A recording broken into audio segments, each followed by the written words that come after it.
Well, His Excellency Julius Maada Bio has already spoken to those promises. In fact, as a party, we don't call them promises. When we were campaigning, we said they were commitments. Those were manifesto commitments. And at the first state opening of Parliament, in his address, President Bio stressed those key commitments, including the provision of free education for all Sierra Leonean children from Class 1 to SS3. He also spoke about our resounding commitment, our unassailable commitment to improving the economy through agriculture, through tourism, through fisheries. He made very bold commitments. In fact, as a measure of his commitment to ensure food security for every Sierra Leonean, he has made it a precondition for all political appointees to own farms going forward next year. In the education front, he also made it clear from 2019 he will cease to be Chancellor of the University of Sierra Leone so that the depoliticization process of the university could start and the recruitment of university chancellors could now be left in the hands of professionals so that the university is able to attract the brightest and best minds who have proven records in research, relevant networks, and who can bring much needed transformation to the university sector. Talking of education, as you and I will know, recently the education system in Sierra Leone was quite, I would say, if I can put it that way, it was to a state of collapsing. How is the president going to fund that? We have said 1 million times over and again that the education situation is in crisis. It needs mouth-to-mouth resuscitation. All right? His Excellency has pledged to give this sector the much-needed lease of life. In his address to Sierra Leoneans during the first opening of Parliament, he bemoaned the fact that the once repeated Athens of West Africa has become a shadow of its former self. For the last 10 years, no student stayed on campus, on Baillor College and many other campuses. We are in a hurry to reverse this trend. Already, this flagship project has had a lot of traction from the international donor partners. The World Bank has made a pledge to support it, and a multi-donor consolidated trust fund has been established to support this program. Over and above that, you have seen that in the last 3 weeks, we have put in place very stringent and rigorous mechanisms to mobilize domestic revenue to be able to fund most of our key programs, right? So these things, we have also matched it with stringent expenditure controls. So this is a government that will go beyond sloganeering to deliver the much needed goods for the Sierra Leone. I mean, it's a shame that 57 years after independence, we still have to bring in vehicles from abroad to grace our own inaugural occasion. That is a crying shame. We want to be able to turn that corner. That was why at this year's Independence Day celebrations, His Excellency did not make any budgetary provisions for independence celebrations because he said until we are able to finance most of our key and critical, areas, he will not be allocating any resources for Independence Day celebrations. I could not agree with him more. Today means that Sierra Leone has come off a long way. Today is a day wherein we are very happy Sierra Leoneans are together. We are here for the inauguration. We are having our new president formally inaugurated. There is everybody. People are happy. People are hopeful. We are ready to deliver on the new direction. So you as a Minister of Tourism, what are you going to do to attract people back to Sierra Leone? As you and I know, that has not been happening for the past couple of years. Yes, I'm going to first of all ensure that we look into visa issues, we look into the cost of air tickets, we are going to work on the monuments and relics issues around us. We're going to do quite a lot of public awareness. We're going to introduce a robust strategy in terms of how do we rebrand Sierra Leone. We are going to go full-blown ICT. We are going to overhaul the tourism sector. We are going to come back with a new infrastructure for tourism. And just a final one from me before you go. There has been lots of promises during the election campaign, and the promises are still going on. Do you think your government will be able to fulfill all those promises? Definitely, we are going to deliver on all the promises. I want to assure everybody that those promises will be fulfilled. They will be fulfilled in grand style. And we are going to ensure that we deliver for Sierra Leoneans so that they enjoy their lives as Sierra Leoneans, so that they feel they are citizens of Sierra Leone. And we are going to ensure it's going to be accompanied by good governance and then also the whole question of sustainable livelihoods. My priorities is to again to restore the lost glory of our country relating to sport. That's my vision, and I will make sure not by my own power, but by the God's grace. I'm assuring the people of this country that Sierra Leone will once again be on top of the map relating to sports. Just a final one from me before you go, as you are a very busy man today.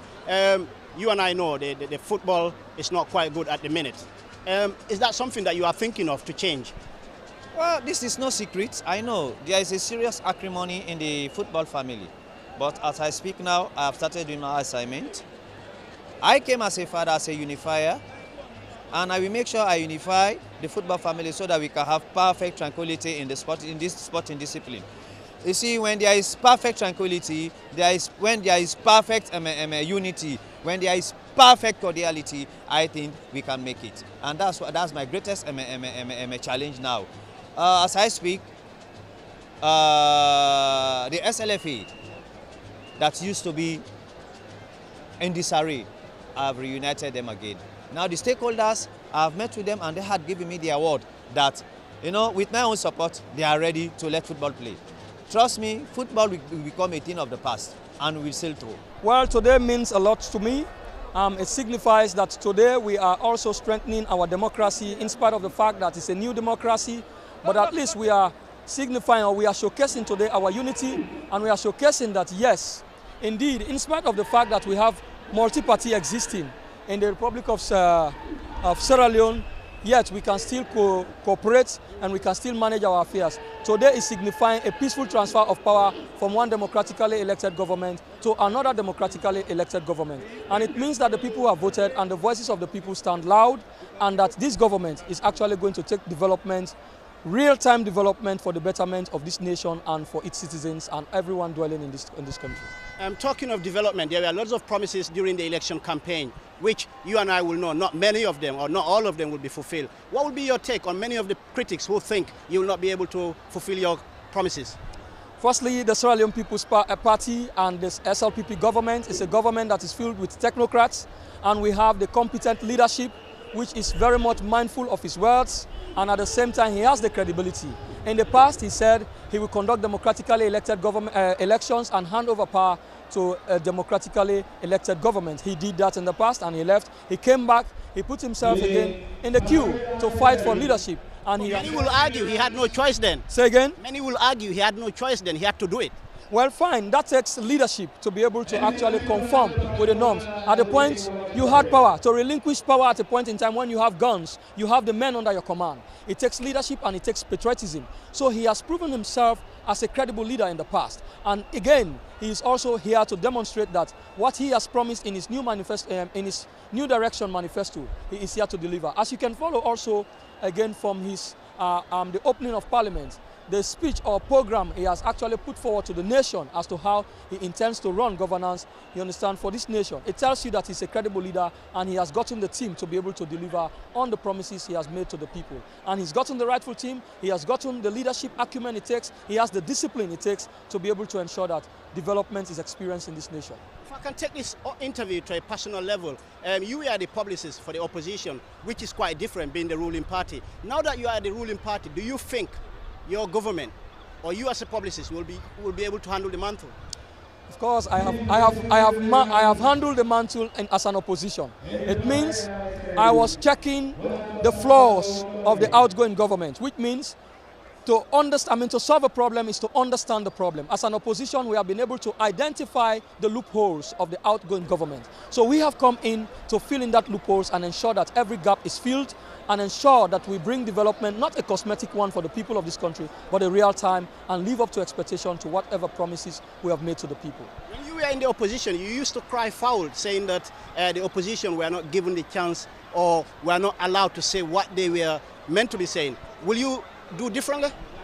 Well, of course, SLPP believe in democracy, we believe in tolerance, and that is even why this government is contemplating to expunge the criminal libel aspect of the law and to ensure that free speech is protected.